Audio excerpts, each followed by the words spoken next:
হয় ওবিচি মৰ্চাৰ সভাপতি দায়িত্ব পোৱাৰ পিছতে বঙাইগাঁৱত উপস্থিত হৈছেহি সুভাষ দত্ত আৰু মই এই মুহূৰ্তত কে এ চিৰ যি মুখ্য কাৰ্যালয় আছে তাত উপস্থিত আছোঁ আৰু কে এ চিৰ তৰফৰ পৰা সুভাষ দত্তক সম্বৰ্ধনা জ্ঞাপন কৰা হৈছে। সুভাষ দত্ত যিহেতু ইয়াতে উপস্থিত আছে, অকণমান তেওঁৰ পৰা জানিবলৈ যত্ন কৰিম, কাৰণ দায়িত্ব লাভ কৰি বঙাইগাঁৱত উপস্থিত হৈছে।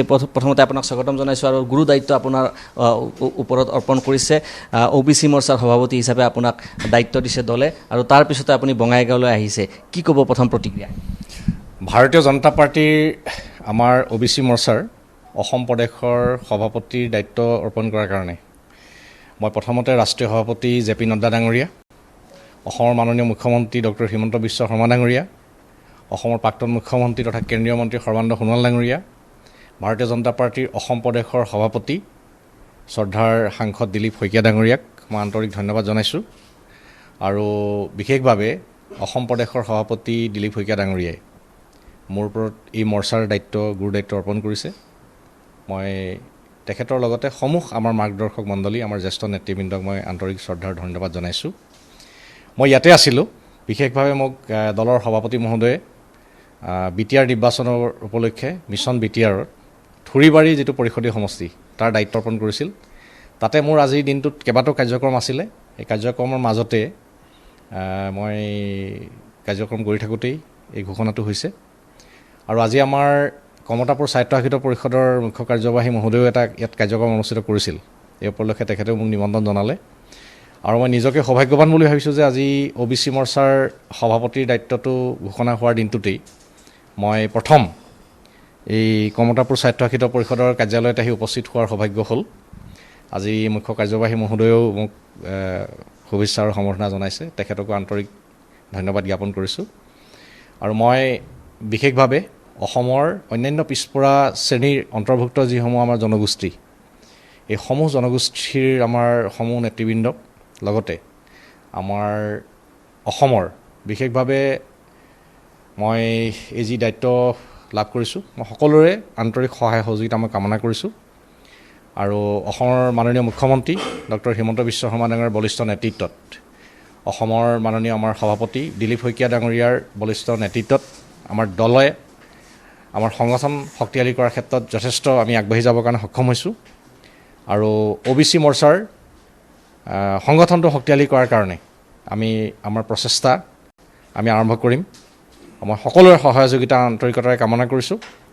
আৰু আজি মই অসমৰ সকলো ৰাইজৰ পৰা আন্তৰিক শুভেচ্ছা আৰু আশীৰ্বাদ মই কামনা কৰিছোঁ।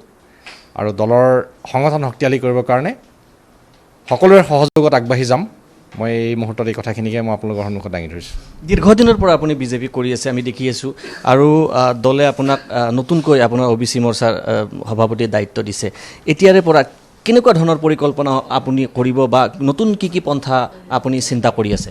চাওক, আমাৰ ওবিচিৰ বিশেষকৈ অন্যান্য পিছপৰা শ্ৰেণীৰ অন্তৰ্ভুক্ত কেইবাটাও আমাৰ জনগোষ্ঠী আছে। এই জনগোষ্ঠীবিলাকৰ ভিতৰত বিশেষভাৱে আমাৰ কোচাজংচীসকল আছে, মৰাণ, মটক জনগোষ্ঠী, টাই আহোম, চুতীয়াকে প্ৰমুখ কৰি আমাৰ কেইবাটাও জনগোষ্ঠী আমাৰ অন্যান্য পিছপৰা শ্ৰেণীৰ অন্তৰ্ভুক্ত হৈ আছে। আৰু সকলোৰে নিৰ্দিষ্ট একোটা দাবী আছে এই সময়খিনিত। আৰু বিশেষকৈ 6 জনগোষ্ঠীৰ জনজাতিকৰণ এই বিষয়টো আছে। গতিকে এই সময়খিনিত মই ভাবোঁ যে আমাৰ ওবিচিৰ অন্তৰ্ভুক্ত যিমানখিনি জনগোষ্ঠী আমাৰ অসমত আছে, মই প্ৰয়াস কৰিম সকলোকে সমানে লগত লৈ আগবাঢ়ি যোৱাৰ কাৰণে। আৰু সকলোৰে নিজস্ব যিখিনি আমাৰ বিচাৰধাৰা আছে বা তেখেতসকলৰ জনগোষ্ঠীয় যিখিনি সমস্যা আছে, এই গোটেই কথাখিনিক এড্ৰেছ কৰিবৰ কাৰণেও এটা প্ৰয়াস থাকিব। মই সকলোৰে পৰাই আন্তৰিকতাৰে মই সহযোগিতা কামনা কৰিম। 6 জনগোষ্ঠীৰ জনজাতিকৰণ এই যিটো আপোনাৰ বিষয় আছে, বিষয়টো আপোনাৰ যথেষ্ট চৰ্চাত আছে। আৰু এতিয়াৰে পৰাই 6 জনগোষ্ঠীৰ জনজাতিকৰণক লৈ পেলাই আপোনাৰ কিবা পদক্ষেপ থাকিব নেকি? নাই, চাওক, এইটো ভাৰতীয় জনতা পাৰ্টীৰ চৰকাৰে ইতিমধ্যেই এই ক্ষেত্ৰত ব্যৱস্থা লৈছে। আৰু বিশেষভাৱে আমাৰ অসমৰ 6 জনগোষ্ঠীৰ জনজাতিকৰণৰ যিটো বিষয়, এই বিষয়টোত ইতিমধ্যে আমাৰ এক্সিষ্টিং যিবিলাক আমাৰ জনজাতি আছে, তেখেতসকলৰ লগত আলাপ আলোচনাৰে সমস্যাটো সমাধান কৰাৰ কাৰণে প্ৰয়াস অব্যাহত ৰাখিছে। গতিকে এই ক্ষেত্ৰত মই ভাবোঁ যে ইতিবাচক দৃষ্টিভংগীৰে গোটেই বিষয়খিনি আগবাঢ়িছে আৰু নিশ্চিতভাৱে এটা ফলপ্ৰসূ সমাধানৰ দিশত আগন্তুক সময়খিনিত আগবাঢ়িব পৰা যাব। এইটো এটা দীৰ্ঘদিনীয়া এটা বিষয়, গতিকে কম সময়ৰ ভিতৰত সমস্যাবিলাক সমাধান নহয়, কিন্তু প্ৰয়াসটো কিন্তু আৰম্ভ হৈছে ভাৰতীয় জনতা পাৰ্টীৰ চৰকাৰৰ দিনতেই। এই আছিলে সুভাষ দত্ত আৰু তেখেতে OBC মৰ্চাৰ সভাপতিৰ দায়িত্ব লাভ কৰিছে আৰু লাভ কৰাৰ পিছতে বঙাইগাঁৱৰ যি KACৰ মুখ্য কাৰ্যালয় আছে তাত আহি পেলাই তেখেতে উপস্থিত হৈছিলহি আৰু তেখেতৰ প্ৰতিক্ৰিয়া প্ৰথম প্ৰতিক্ৰিয়া আমি আমাৰ দৰ্শকসকলক জনাবলৈ আমি চেষ্টা কৰিছিলোঁ।